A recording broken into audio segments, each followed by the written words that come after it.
Sorry. Good morning, Fort McMurray, Wood Buffalo, and the rest of the world. You've tuned in to the Mac City Morning Show. We're going to start this show off the same way we start every show off, with a moment of gratitude. Thank you for tuning in to us. I know you could be doing anything else. You could be doing a million other things today. So the fact that you're spending it with us truly does mean the world to me. So thank you. On that note, Tanner, hit him with it. How's she cotton, me loves? You're listening to the Mac City Morning Show.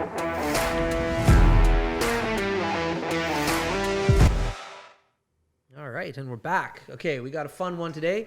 I'm not going to introduce our guest because I never do that because they can do a better job than I. But this gentleman is running for mayor. So I'm very excited to have him on the show. We're going to have a great conversation, just like I have a great conversation with everybody. But on that note, sir, can you please tell everybody at home who you are and what you're about? I'm Sandy Bowman. I've been a resident here for Murray for almost 30 years. I've had a small business here for almost 30 years, and I'm currently running for mayor. There we go. Very cool. That's it. So that's a big deal. Yes. That's a big deal. Now, before we talk about you running for mayor and your politics and all that stuff, what you stand for, I'm interested to find out of like, you've been here for so long. You've always had the business that you ran, or did you used to work out at site, or what's your story here? It's a good story. Yeah. And honestly, it's pretty close to a lot of Fort Murray stories. Yeah. So in 1993, I left my hometown, Antigonish.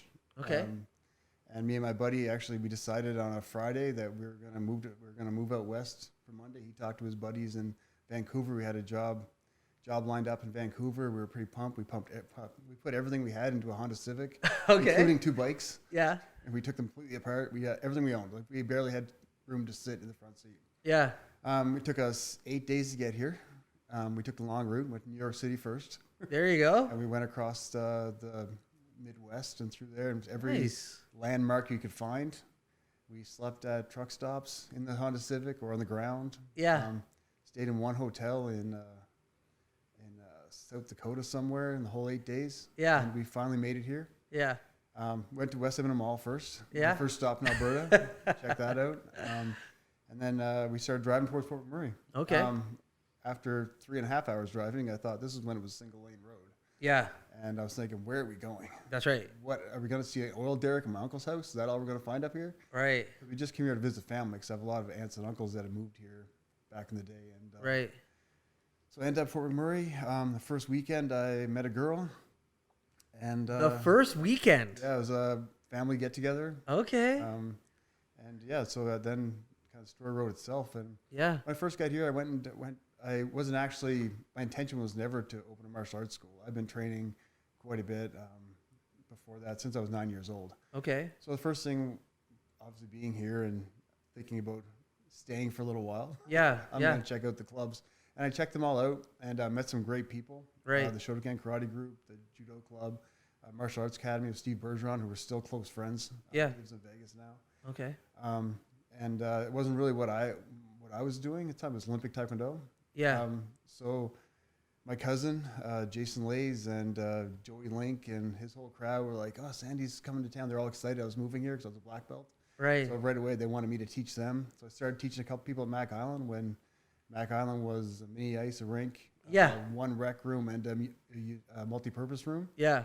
So that multi-purpose room, a couple nights a week, I taught there, and then just kind of kept building and building and building Right. until that was what my career turned into. That's awesome. So when you're doing the teaching, I'm assuming on the side, what career were you working at that point? Well, really, I needed a job, so Yeah. I looked around. So first, my buddy Jamie got on Wilson Construction, cleaning up the waterfront there, Yeah. where the Canadian Tire and Staples is now. He got a job at Wilson Construction there. Okay. And I went over to Canadian Tire, and I walked in, and the service manager there, who I'm still friends with now today, Yeah. he has his own tire shop. I just went in there and asked if they were hiring. Yeah. And he said, what do you know about cars? I said, well, my dad's a mechanic, and I helped him in the garage. He goes, you're hired. Yeah. Yeah. And I became the parts guy.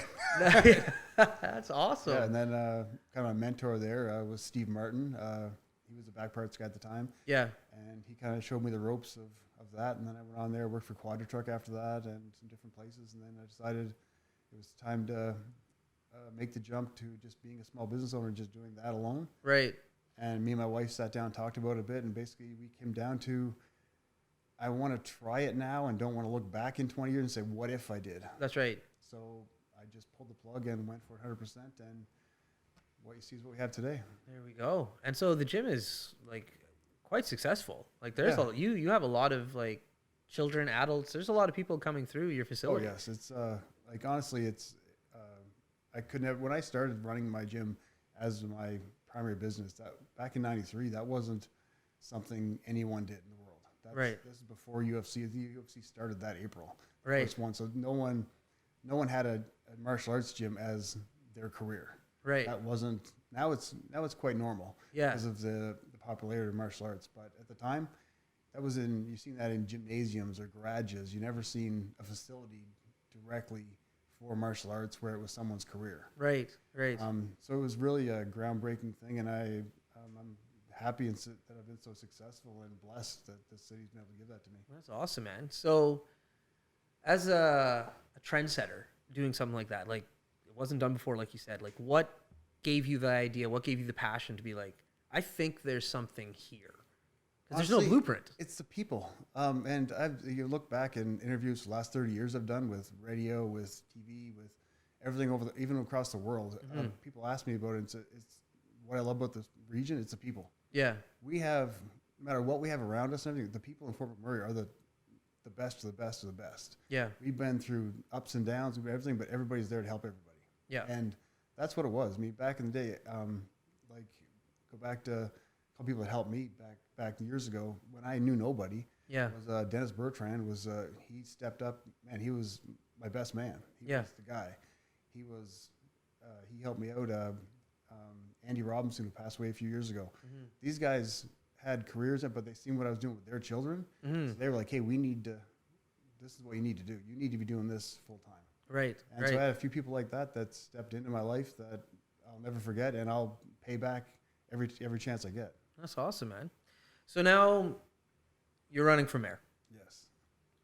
Another big step where I Another sat big down with my step. wife and said, I don't want to look back in 10 years and say, Yeah. I wish I had. Yeah. So that's cool. I wouldn't do it personally. I think No. like it's a big deal. Yeah. It's a big deal. So as mayor, I guess, or potential mayor, my question to you is, first off, why do you want to do this? And let's start off with the why. Well, originally, my reasons for running for mayor are the same reasons I had for running for council. Mm-hmm. We need to make some change right now and take us in a different direction than we're going, and really have to be working for the people. And I want this place here to be here for my kids, for my kids' kids, their kids. I want them to have the same experience I had.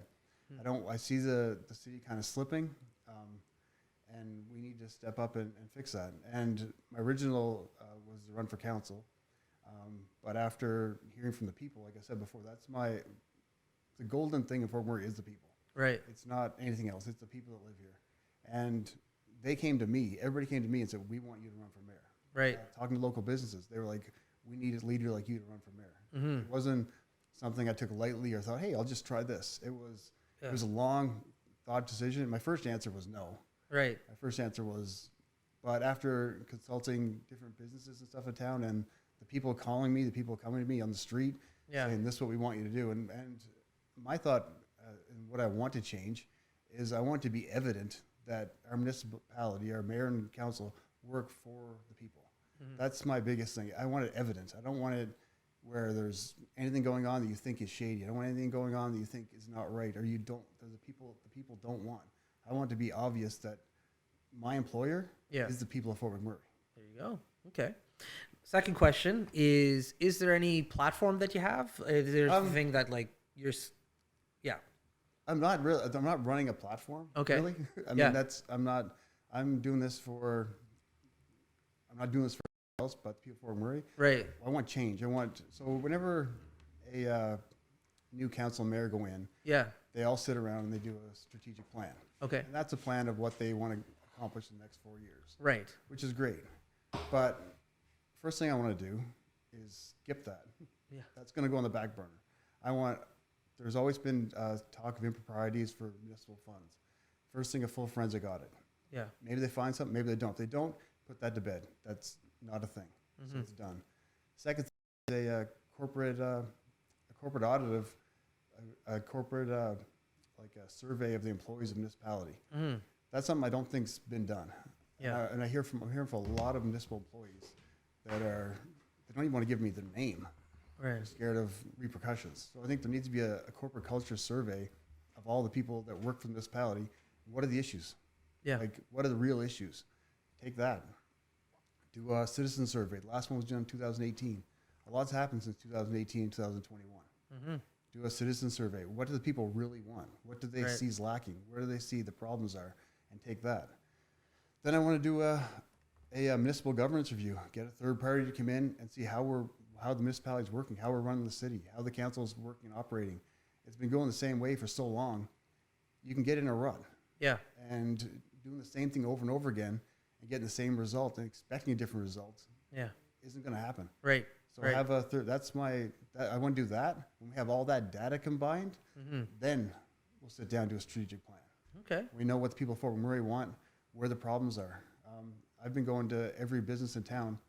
Being here for almost 30 years, Yep. I know most of the business owners, so I can meet them for coffee. I can drop in and see them and see what their issues are.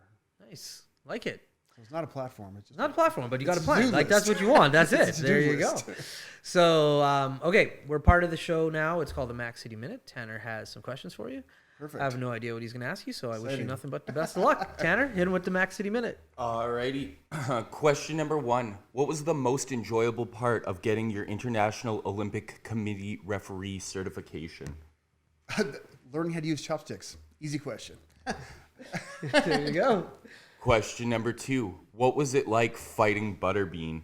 Terrifying. Question number 3. What was the most memorable moment you've had with a student in your gym? Oh, that one's tough. Probably when they achieve their black belt. When I see the students achieve black belt, and just whether it's a child or adult, they just look in their face and they're utter surprise and shock that they were able to do that. Question number 4. What do you think is harder, gaining your first black belt or your first run for mayor? Definitely first run for mayor. And your final question, what challenges do you think are unique when it comes to being a mayoral candidate in Fort McMurray? The biggest challenge, I think, is just being able to get industry, province, and the people all working on the same page. And those have been your 5 questions. There you go. So we run in the same circles. We have a lot of friends Yeah. that are mutual. And After being here for this long, you do. so I was actually with my cousin yesterday, and he knew. I said, "Hey, Sandy's coming on the show." And he Yeah. said, "Oh, Sandy's awesome. Ask him about roulette wheels." I was just like, "All right, I'll ask him about a roulette wheel." So let's hear. I guess you have an awesome story about a roulette wheel. It's just a lot of roulette wheels. Yeah. And I don't advocate gambling whatsoever. And Yeah. by the story, I don't really gamble. You can tell by it. Yeah. So back in the day when I started training in mixed martial arts, we were going to Vegas. I was training with Pat Miltich, Matt Hughes, Tim Sylvia, Yeah. Roy Markham, all the guys down in Vegas. So I'd go down and I'd be with my friends. So it was Justin, Adrian, Jason, Joey, that whole crowd. Yeah. And I had a thing, and I don't know how to play cards for one thing. So I'd walk by the roulette wheel and I'd throw it on either red or black, Right. and I'd win. So I'd throw $100 down, walk in the casino bank, throw $100 down, win $100, walk away. Yeah. And then we were walking by, and another one, and it was Joey Link actually, and I parked in Red 7 at Edmonton parking lot. Right. And he said, I was going to put it on black, my $100 chip. And he said, no, we parked in Red 7, we parked in R7, put it on Red 7. So I did. And I hit with What? inside with $100. So I won that. Oh. So that was huge. Yeah. The next trip, Andre Arlovsky's fighting Tim Sylvia. And I was training with Tim Sylvia and the whole crowd at Military Fighting Systems in Iowa. Yeah. So I kind of knew their plan. Yeah. And I also knew Arlovsky's kind of plan was to try to wrestle Tim, and Tim's plan was to box. And he'd been working on boxing with the boys down there. Yeah. So and Tim was a way underdog. He already lost twice. So he went in there to box. And I kind of knew the plan, so I told all the guys, this is what we're going to do. We're going to bet on Tim. We all put in whatever, a few dollars. Yeah. And we won. We underdog. Then I said, okay, guys, this is what we're going to do. We're going to take this winning and throw it on black. Yeah. Like, no. And we did, and we hit it. Yeah. So those are the good stories about the roulette wheel. Yeah. Yeah. And other than that, I would just walk by, and everybody thought it became a thing. When I would walk by a roulette wheel, I'd throw a $100 bill on the red or black and win. But Yeah. I wouldn't stay. I'd just keep walking. You keep walking. Yeah. And that was kind of intrigued everybody else because I had no intention of gambling, or Yeah. I just don't know how to play cards or anything at all. So it's just not a good idea for me. That's awesome. No, Justin was telling me about the same story when you guys literally were just walking by, you threw money on a number, and then it hit. and everybody goes wild, and you're like, okay, sweet, and you just keep walking, and Yeah. the table is just like looking like, what just happened? Yeah, no, that happened a lot. That's awesome. If I lost, I man. kept walking too. Yeah. You only remember the ones you win. That's right. Cool. Well, dude, thank you very much for coming today. Really do Thank appreciate you. Really it. appreciate it. I've been trying to come for a while. Yeah, It's been man. a pretty crazy life. So, no doubt. So I tell this to all the guests, so don't feel special about this.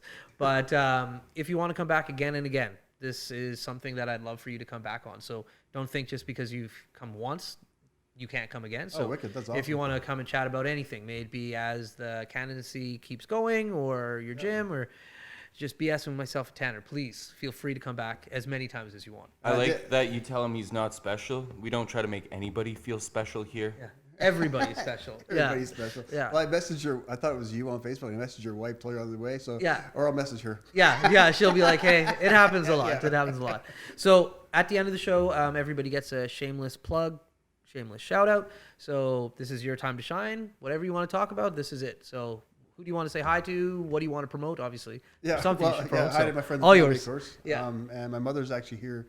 First time I've seen her in 2 years because of COVID. Oh, so that's she's awesome, up for the man. month. Sweet. So say hi to her. She'll be tuning in, I'm sure.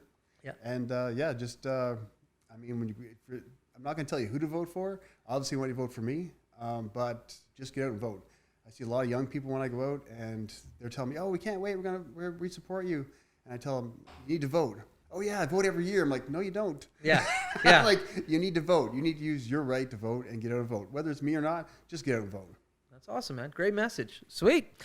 Well, for McMurray, Wood Buffalo, and the rest of the world, that's been another episode of the Mac City Morning Show. Once again, thank you so much for tuning in. Really do appreciate it. Have a great day, and we'll see you tomorrow. Peace. All right, and we're back. Okay, we have a very, very fun guest here today. I'm excited.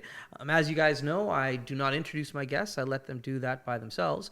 But I will give you a little bit of a spoiler. Our guest today is running for mayor. So on that note, can you please introduce yourself and tell everybody who you are? Thanks for having me this morning. I've been watching the Mac City Morning Show and listening to it and finding out so much about our community. That's awesome. I'm Verna Murphy, and as you mentioned, I'm currently running for the seat for mayor for the entire region of the municipality of Wood Buffalo. Yeah. I'm a mom of 3 and foster mom of several others that still call me mom, and a wife to Tim for the last 26 years. Right on. Okay, there you go. That's a big story that you have there. Yeah. Okay, so before we get into talking about like you running for mayor and like potentially like what your thought process is on where Fort McMurray should go, the first thing I'd like to get to know about you for the people at home is kind of like who you are, where you're from, why you came to Fort McMurray, and like why are you still here, or like why have you decided after all these years to call it home? So let's get a little bit of background on you. Yeah, so I'm originally from Cape Breton, a small village called Mabu Harbor, which, I grew up there. My dad was a fisherman, and my mom worked, once we got old enough, she went back to work at the local distillery that actually makes the only single malt scotch in North America. Oh. And yeah, so it's a really beautiful spot that I grew up in. And we moved here 15 years ago. Okay. We actually were a family that my husband initially had made the move out, and the local paper mill was going through like a lockout. Right. And a lot of us were moving at the same time. Yeah. And so it took a while for our home to sell back there. So initially, Tim was out almost a year before us. So he's been here about 16 years. And then we followed the next year. Yeah. And we were a family that once we got here, you hear so many people say, they had a 3-year plan or a 5-year plan. And once we moved here, we knew that this was home. And, Right. We still don't really ever plan to move back to the East Coast. Hopefully we'll have some grandchildren in Fort McMurray eventually, but not too soon. Yeah. No doubt. Yeah. Okay, cool. So when you got to Fort McMurray, I know you didn't just jump right into politics right away. No. What did you do when you first arrived here? Well, actually, the first couple of months that I was working here, I took a job, the quickest job I could get, and I actually worked at the registry office. Okay. And it was the downtown location, and I was there. Didn't last a whole lot, like long time. I was Yeah. there for probably 7 months, Okay. and you know, it just wasn't a fit for me. And the very, very last customer that I ever served, I had let him in before the Christmas break, after the doors were locked. Okay. And he said, "So you're leaving this job? Are you going to site?" And I said, "No." I said, "I don't know what I want to do yet." Yeah. And he said, "Well, you're in Fort McMurray now. If you could do anything in the world, like, what would you do?" And I would say, you know, obviously write. Like, and he said, "Oh, are you a writer?" And I said, "Yeah, I worked for newspapers and magazines on the East Coast."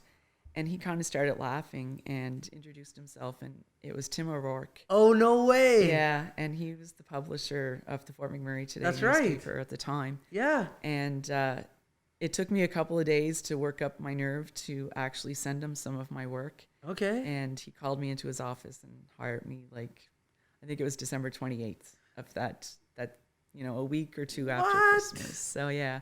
So That's a cool story. Yeah, Tim was a great mentor to me and taught me a lot. But my most experience and the thing that I did the most in Fort McMurray was write about every issue and write about the region for almost 16 years, because I had actually started writing about Fort McMurray before I even moved here. Oh, wow. Yeah. That's amazing. What a cool story. You never know. No, you don't. Like, You the really last don't. customer, doors are locked. You know what? Come in. And, Yeah. like, it changes the trajectory of your life. Completely. Wow. Completely. That is And cool. years later, I got the Media Award of the Year. Okay. And Tim was there, and Yeah. he's since passed away from cancer. That's right. And he was there that night, and I got up on stage and I told that little story. Yeah. And you know, when you talk about fate, Yeah. that man was a real inspiration to me. Such a community-minded spirit that, you know, just did so much work for Fort McMurray, Yeah. and Yeah. he taught me so much. That's awesome. Yeah. That's awesome. Now, there's one thing that you mentioned when you're doing your introduction, that you have a pretty large family, but you've had a number of foster children as well. Yeah. I'm fascinated about that for most people that decide, like, I'm going to bring in these children. Can you go a little bit in detail about, like, how you got into that and why you continue to participate? It's kind of a running joke in our house, because when I was writing for the Fort McMurray Today newspaper, I went and I wrote a story about the SPCA had too many dogs and they needed people to come and adopt the dogs.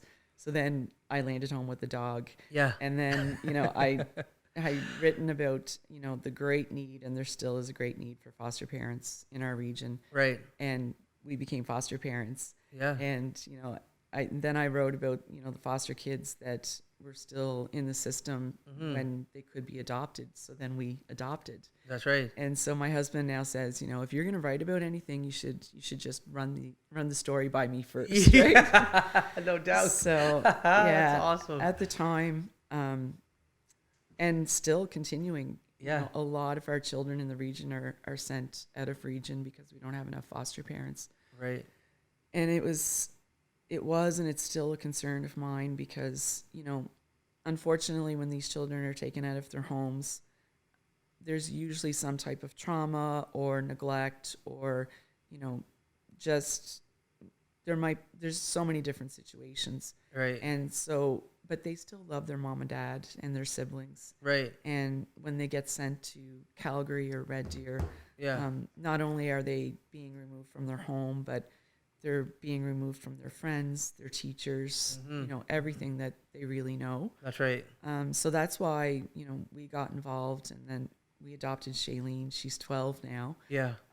And she was born on Friday night and came home with us on Saturday morning. Great. And, Yeah.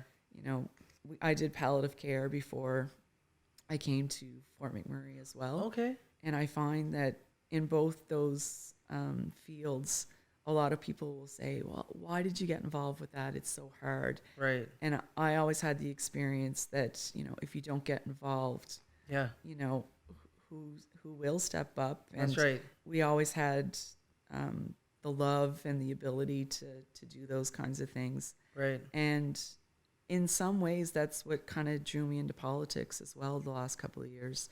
Okay. I was really tired of just writing about subjects, and I can remember about 8 years ago, another counselor at the time had kind of challenged me and said, you know, you're writing about these things, and if you want to make a change in some of the things that you're writing about and feeling frustrated about, why don't you put your name forward for council? Right. And so I did. Yeah. And I lost. Okay. Okay. And then I took that loss as a lesson. Yeah. And I really spent, you know, the next 2 years working even harder in the community, and I got more involved with the boards, and, you know, I served with different local social profits on their boards, attended every single council meeting, and was still covering the council meetings at the times as a journalist. Okay.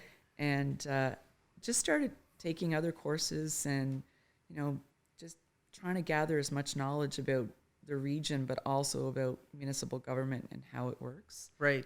And ran again last time and was successful, and was able to get onto council. There you go. So you've been on council now for some of the hardest times.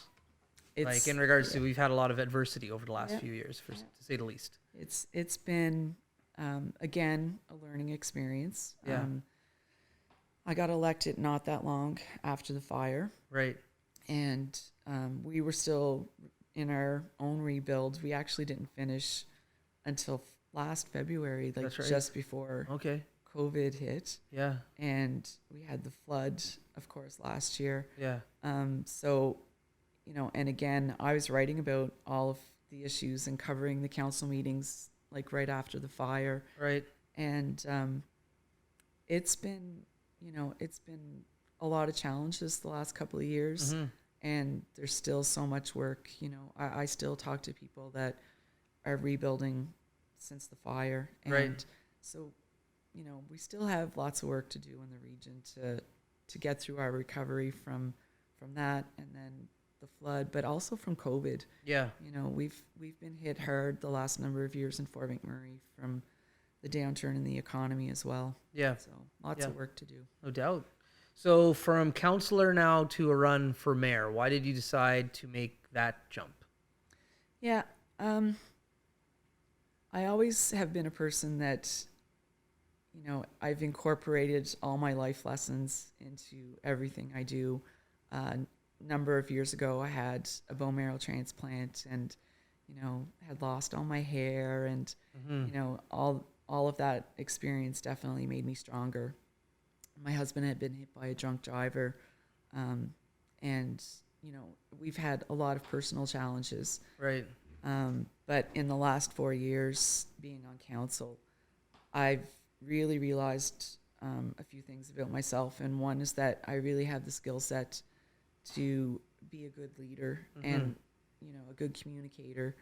And I take great pride in the fact that I've been able to work with people that have challenged me and that have taught me lots. Right. And I really feel that, given all my experience from being through those hard things the last number of years of just living in Fort McMurray, but also my personal experience, that I'm just ready.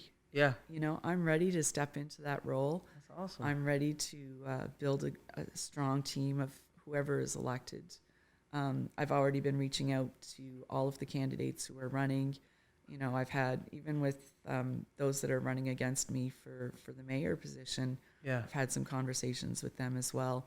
So I do take great pride in the fact that I'm always a team player. Right. I do not bring my own ego or agenda to the table. Yeah. And I'm maybe too much of a hard worker at times. Okay. I have to find some balance there sometimes, but you know, I've worked on every board that I could in the last few years, so that I've been able to gain knowledge about, you know, not just all the different topics in Fort McMurray, Right. but, you know, all the different issues that are not just within the city, but also in the rural areas. Okay. Cool. There we go. All right. Now we've come to the part of the show called the Mac City Minute. This is Tanner's segment. I never know what he's going to ask. So Tanner, hit her with the Mac City Minute. All right. Question number 1. What is your favorite place in Fort McMurray to enjoy a day out? Oh, that's an easy one. It's definitely on the Sny or any of the rivers, Clearwater, Athabasca. Grew up on the East Coast, so if I can get out for a day of floating or a day on a boat with friends and family here, it's the best way to spend the day. Question number 2. What is something about Fort McMurray that makes you want to run for council? Right now, I just see that we're really at a crossroads, and I think that industry is going to be spending some money in the next few years for some capital projects. I think it's important that mayor and council support those initiatives so that we see some more growth in the region. So it's really about continuing that work that I've been doing the last number of years, but also building and repairing some relationships with the province and with industry so that, eventually when those grandkids of mine come, it's going to be an even better place to be living. And it's really about community and bringing back, I find a lot of people say that Fort McMurray is not what it used to be. And I'd like to bring that sense of community back and that pride in community that, people long for. Like, Right. yeah, lots of community events and just that sense of togetherness that I think we had it right after the fire, but then COVID and everything has played a factor along with the economy. And so I'm ready for the work. Cool. Yeah. Question number 3. As in your time as a writer, what was the most obscure article you had ever written? Oh, good question. Oh, wow. No, Tanner hits him with the hard questions. Yeah. So I had the opportunity as a writer here to cover so many different topics that I actually, have spoken and given lectures and everything right across the world now. Okay. Probably the most obscure one, though, was that I did a series of articles about the health issues in our rural areas. And I got invited to go talk to a symposium in Australia Oh, wow. for the United Nations. Oh, wow. Yeah, and I didn't go because my kids were really young at the time. And it was just like the week before Christmas that year that the symposium was happening. It was like December 17th. Right. So that was probably the most obscure one, but I've written articles about everything from arranged marriages in Fort McMurray that had been published in the papers in India, Okay. to fly in, fly out articles that have been published in journals and stuff in Australia and New Zealand. Oh, wow. Yeah, Very cool. yeah, it's pretty cool life. Yeah, no Get doubt. those things done. Yeah. Question number 4. What is one thing that the community of Fort McMurray has that you can't find anywhere else? Oh, well, the people, of course, right? We have such amazing people that live here that have had so many different experiences in their life before they came to Fort McMurray. And so I've learned so much about different cultures and all the diversity and, but also just that, again, that community that you can put out a call for anything in Fort McMurray. And by the end of the day, it's usually done. And, even though I grew up on the East Coast where everybody pitches in, Yeah. I've never experienced it at the same level in any other community than Fort McMurray. And your final question. What is one Fort McMurray gem you think our audience should pay attention to? Oh, that's a tough one again. No, Tanner. I think, again, our waterways are often overlooked. Okay. A lot of people have been discovering them the last few years. But I really think that, people could be using them more. The first day that I ever went floating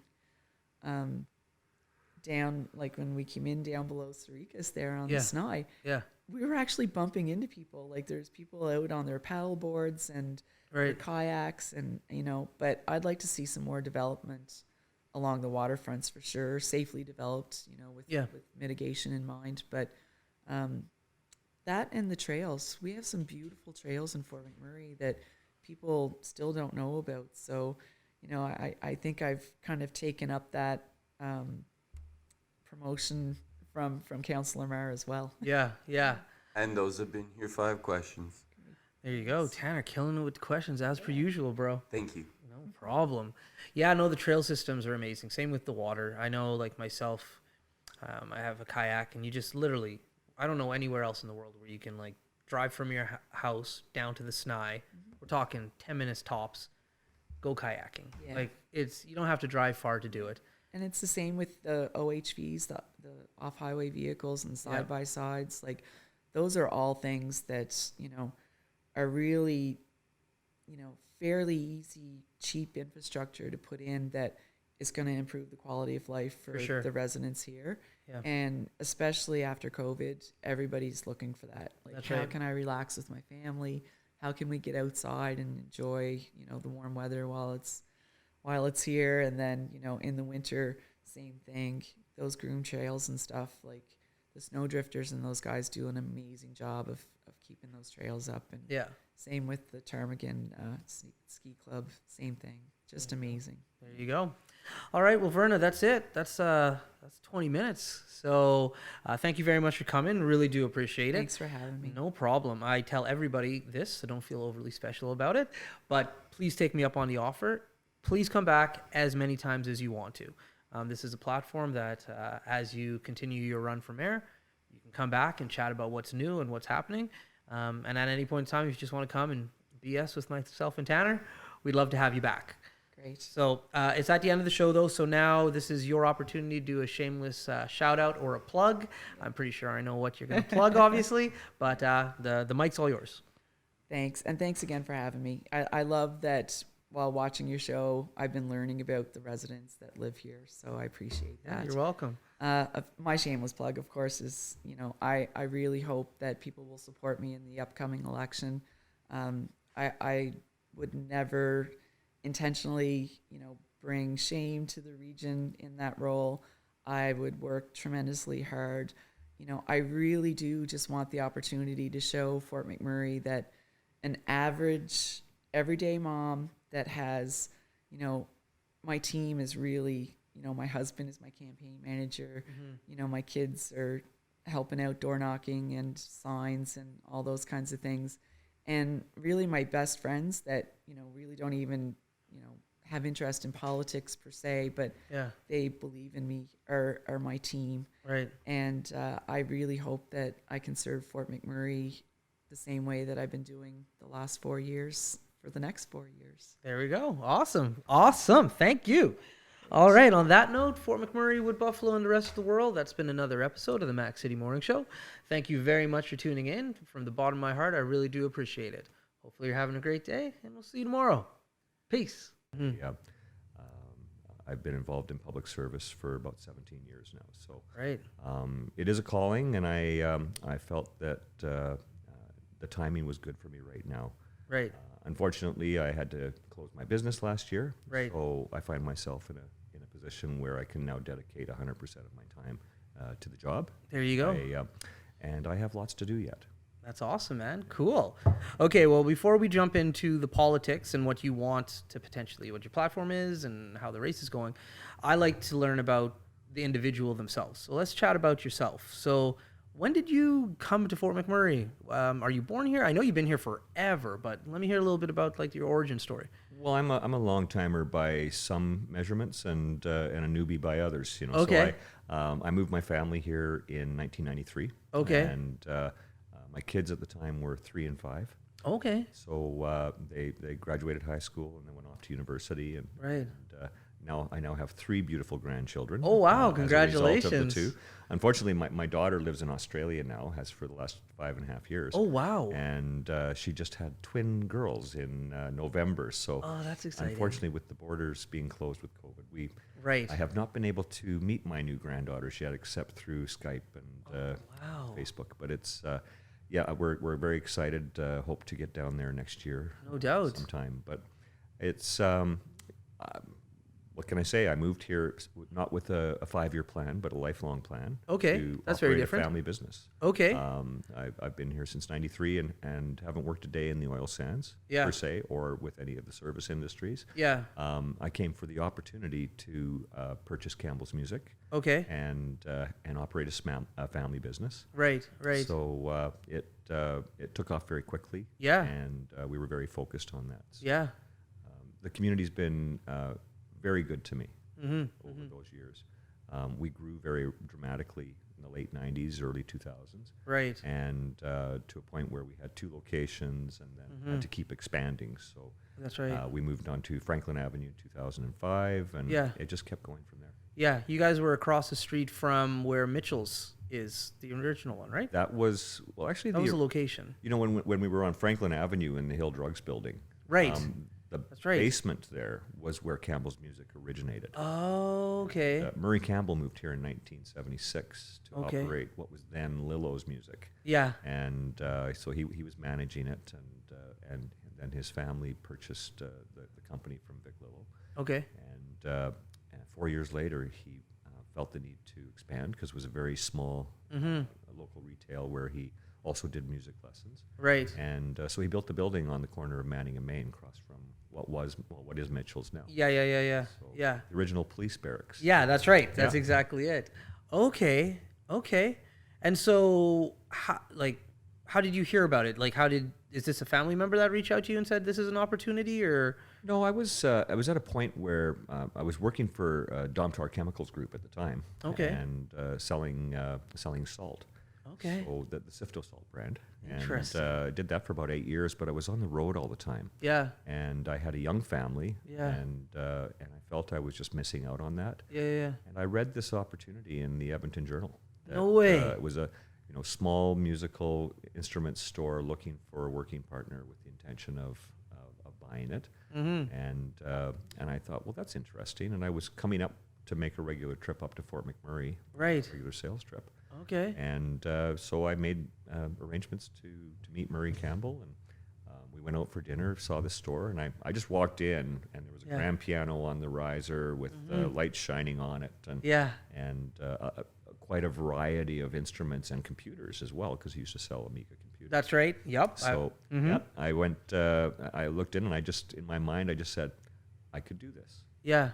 So about a month later, I drove my family up here, and we met with Murray and his wife, and went out for dinner and toured the community, and it was probably a community of about 30,000 people. Yeah. Very small. Yeah, but it was quiet. It was a slower time in the economy. Yeah.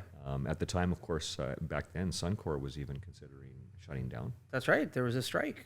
It was just before then. yeah. And then there was, they had hired someone to come in and either make it successful or, and if you didn't turn it around, we're shutting it down. That's right. But oil was very low per barrel. That's right. And so we didn't really know what the future was, but I looked at the community and said, this community is going to be here a long time. Mm-hmm. So there is opportunity, and this was an opportunity for me to have my family here and see them every day. Yeah, that's cool, man. So when it comes to musical instruments and being a musician, obviously you would have had to have a passion for this prior to. So what kind of instruments do you play, and how did you get involved in music?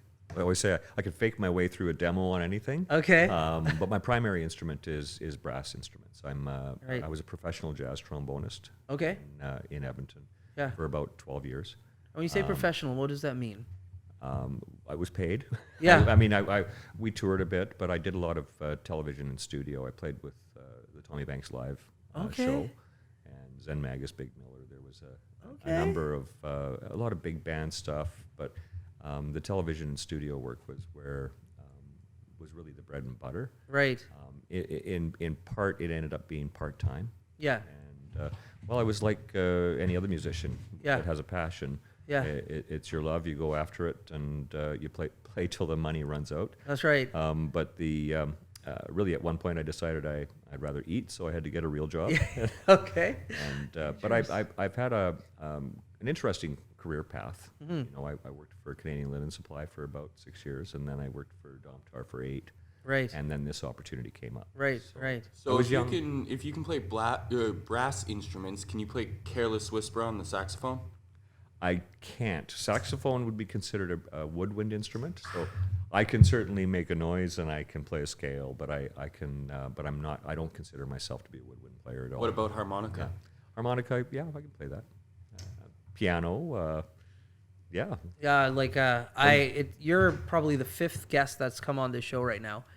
I have a nice harmonica, and I want to learn how to play it, and I've exhausted what I can get out of YouTube, and I'm still horrible at it. I need a physical person to like go to once a week and be like, okay, Elliot, let's do this. So if you know any harmonica teachers, please put them in contact with I will let you know there is a series of books out there called "You Can Teach Yourself to Play." You think and so? It comes with a CD, comes with, and it's they're Okay. very well written. But that would certainly be another opportunity. Okay, because I'm passionate about it. I actually, when I was in junior high, grade 6, that's called junior high, I think, grade 6, 5 and 6, I rented a trumpet off you because I was in a local band, so I learned how to play the trumpet horribly, but I could play the trumpet. And then as a youth, my parents actually got me to play in a steel drum band because they used to play. My dad plays drums and bongos, and so he's like, hey, learn to play the steel drums. I've seen your dad play the steel drums. Yeah. It's, and it's funny because I got to know most people in town. I got to know them by what their kids played in the school. That's band. right. That's So right. It was, Yeah. So yeah, I like instruments. I've never been able to master one. And I was like, you know what? The harmonica seems like a good one. I'm traveling prior to COVID often, and it's something to like kill the time and just so harmonica. I'm gonna follow up with you on this reading these sessions, these books. you have after my the number. show's done. So Yeah, exactly. Yeah, there are other opportunities to continue playing as Yeah. an adult. So Yeah. in town. So those are things worth looking at. Yeah, no doubt. Okay, well, I know we're going fast. We're burning through time, which is awesome. But I got to give Tanner his time in the spotlight. He has a segment called the Mac City Minute. He's going to ask you a few questions. Okay. I have no idea what they're going to be, so best of luck, Tanner. Hit him with the Mac City Minute. Alrighty, question number 1. How does it feel to have a Wikipedia page about yourself? That was not created by myself. Yeah. Certainly that happened. We were able to take ownership of it. Oh, cool. And then get in and edit it. You can't remove what has been put on there as long as it's factual. Right. And which we just wanted to make sure there was other context put in there. So how does it feel? I don't know if it's an honor or if it. I mean, any kind of advertising sometimes is good advertising. Yeah. So I really haven't given it that much thought. Okay, that's neat. I want a Wikipedia page. Yeah, that's a dream. Yeah. I'll start one up on you. There you go. Okay. Cool. Question number 2. What was it like going to high school in New Zealand? Wow, that was an experience. Yes, my family moved to New Zealand in the 70s. My father was originally born and raised in New Zealand. Okay.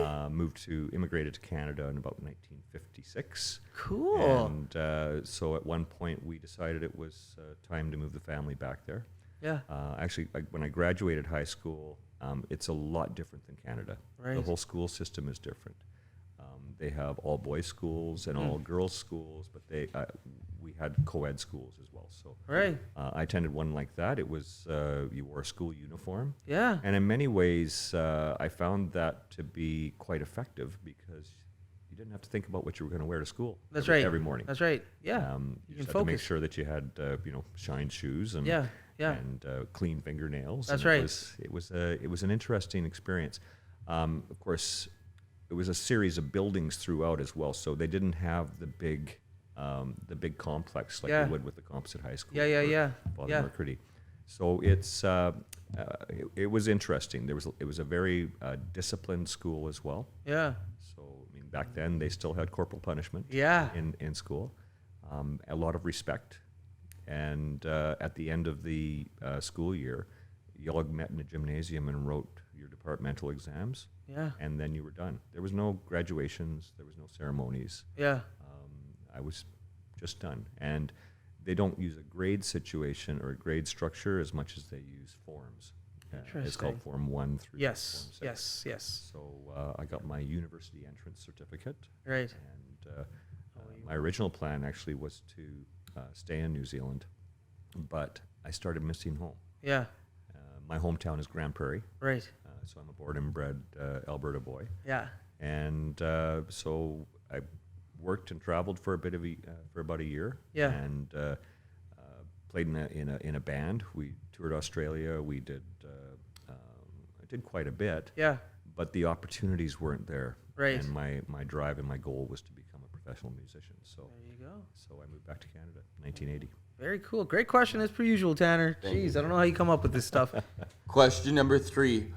What was it about Fort McMurray that pushed you to do your first run for council?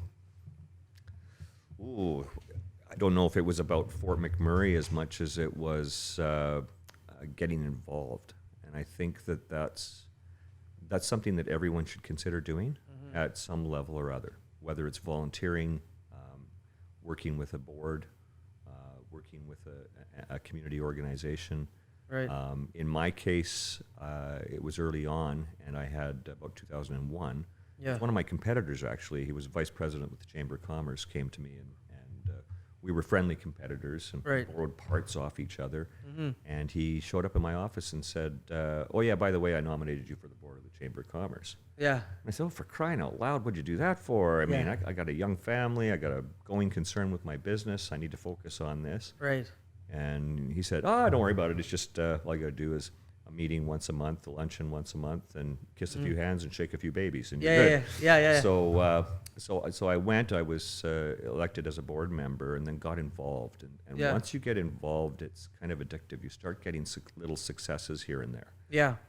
We created the Red Link program, which was a local business opportunity program with primarily with the municipality, the college, and all of industry. Right. And once we got them on board, we just kept working towards the next goal. That's right. So and then 2004, it was through encouragement. I think a lot of people get onto a governance role through encouragement Yeah.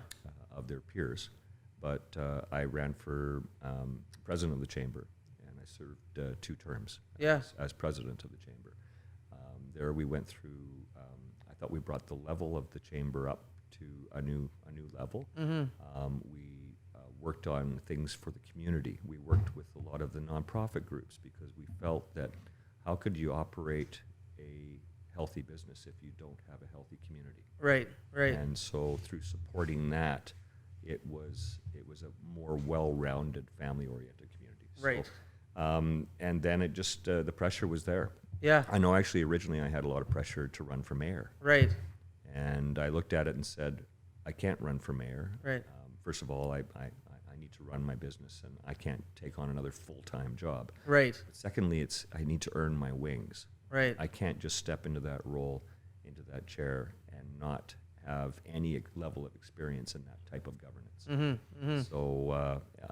So I ran for council and was successful. I'm now on my, that went through until we did a second term, and then both Don Scott and I made the choice, and again it was through encouragement of others. Yeah. There was a provincial election coming up. Yeah. And we both sought the nomination for the PC party, Right. and were successful in the 2012 election. That's right. Yeah. So then we went provincial. Yeah. Of course, in 2015, then Rachel Notley and the NDP party decided to invite myself and 60 of my colleagues to seek other opportunities. Yeah. And there was a complete changeover in government. That's right. So I took a bit of a break there, but during that period of time between 15 and 17, I was involved with, I had to be involved. So I chaired the Center of Hope board and sat with the SPCA board. And Yeah. I just continued on There you go. doing what I could. Yeah. And I think everyone's input makes a difference. Yeah. So and all the new fresh ideas that we get through new fresh people. That's right. And certainly in this election, you're going to see a lot of new faces Yeah. on this municipal council. Yeah. So I think that's great that people feel the calling Yeah. to come out and help to do something in a positive fashion. There you go. All right, Tanner, next question, my man. Question number 4. What is one thing that owning a long-time business in Fort McMurray will help you in your mayoral run? I think that's a good question. I think that in the long run, it's the mixture of experiences. And I've never said that a municipality should be run like a business, Right. but it doesn't need to be run with sound business practice. Okay. And to be clear, the mayor doesn't actually run the city. The mayor's goal and his role is to chair and lead a group of governance people in steering a direction for the municipality. Right. Create a vision, a focus, create a budget, and then turn that over to the CAO to execute, or one employee. Right. The mayor and council do not go out and operate the graders and fill your potholes or shovel your snow. Yeah. Our role is to set a direction and a vision, Yeah. and then ask questions when something is going offside. Right. I think that there's a lot of opportunity for the next term yet. Certainly, we've all been impacted since the wildfire, and things have started on a downward spiral. Yeah. We went from that to a downturn in the economy. We had a flood and another natural disaster. Yeah. My wife jokingly says, "What's next? Locusts?" Locusts, yeah, that's right. How much more can we take? Actually, we've had the locusts. They were the year we had the caterpillars. Yeah, that's right. Okay, I remember that now. Yeah, that's right. We're getting them all. Yeah. But you had to bring that up again, didn't Yeah. you? Yeah. No, it's so. But we, I think that there's still opportunity right now. And Wood Buffalo was always that was it. It was the place to move to where there was always going to be opportunity. Correct. A great place to raise a family. I mean, I've had people come to me and say, "Where else can I come home from work? Yeah. Take my suit off and get changed into my jeans, and 10 minutes later be out in the middle of the boreal forest." Right. That's right. The fishing, the boating, the recreational opportunities. Yeah. We can still do better. Yeah. And I think that's what I'm always striving to do, is to make this a community that people want to move to, call their home, Right. and choose this as where they want to live, work, and play. There you go. And your final question. Being a politician, business owner, and a family man in Fort McMurray, what is your favorite part of being a part of the community on so many different levels? Well, sometimes it's tiring, but and quite frankly, I don't even consider myself to be a politician. Okay. The term politics comes from two Latin words, poly meaning many, Yeah. and ticks meaning little tiny blood-sucking creatures. Okay. No, I think that on different levels, there's never a dull moment. Right. And everything I do, I'm looking for an outcome. Yeah. So whether it's with my business, which unfortunately I've had to now shut down, Right. things like that, you always had an end goal. You know, our goal was to you obviously to be profitable, but to stay on top of the market trends.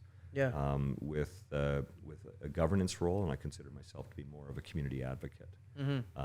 We set a path, we set an objective, and then you come up with the most productive way to meet Okay. that objective. Right.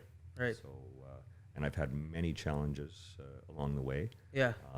Been successful in many, Yeah. unsuccessful in some. Right. Right. But and it's as you know, this role or politics is Yeah. you can make some of the people happy some of the time. Right. Right. And Cool. those have been your 5 questions. There we go. Wonderful. All Thank right. you. Great. Man, that was very interesting to hear those answers. So thank you for that, Tanner. Once again, I don't know where you come up with these questions, bro. This seat right behind the computer. Yeah. And all the cameras. There you go.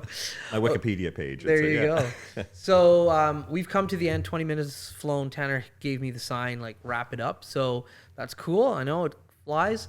So we're at the end of the show, Mike. Thank you very much for coming. Totally appreciate it. I've told everybody that comes on the show, please, please, please come back. So I'm telling you the same thing I've told everybody else. We'd love to spend more time with you and learn more about you. So please come back. Happy to. At the end of the show, though, you get This Is Your Time to Shine. You get a shameless shout out, a shameless plug. I have a feeling I know what you're going to plug. But this is your time to shine. So please, the microphone is yours. go. Thanks very much. No problem. Again, I'm going to just focus on what's the current events, and Yep. that is we're going to have a new council. By ways of this particular time, I believe I have the knowledge and the experience, and it's well-rounded.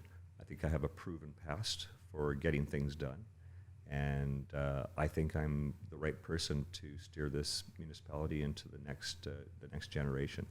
So I'm working to earn your vote, and I hope that that people will stand with me and participate, regardless of who you vote for. Please, please, please. We have a very low voter turnout history. So, but research your candidates, get to know who they are, and just get out and vote. That is the most important thing. There we go. I think that we have an opportunity ahead of us. It is going to be almost all a very, very large level of new candidates that are running. And what we're looking for and what we need is a diverse group of people that have energy and enthusiasm and all want to do the right thing. They don't always have to agree, but we do have to be a group that can debate respectfully, and whether you win or lose, you Yeah. just move on to the next item and you respect the decision of your peers. There you go. So that is my goal, is to help lead and steer a group that in a productive fashion that is working for the community. There you go. Awesome. That is a great shout out and plug. Good job. Okay, sweet. Okay, well, Fort McMurray, Wood Buffalo, that's been another episode of the Mac City Morning Show. Once again, from the bottom of my heart, thank you very much for tuning in. It truly does mean the world to me. Hopefully you're having a great day, and we'll see you tomorrow. Peace.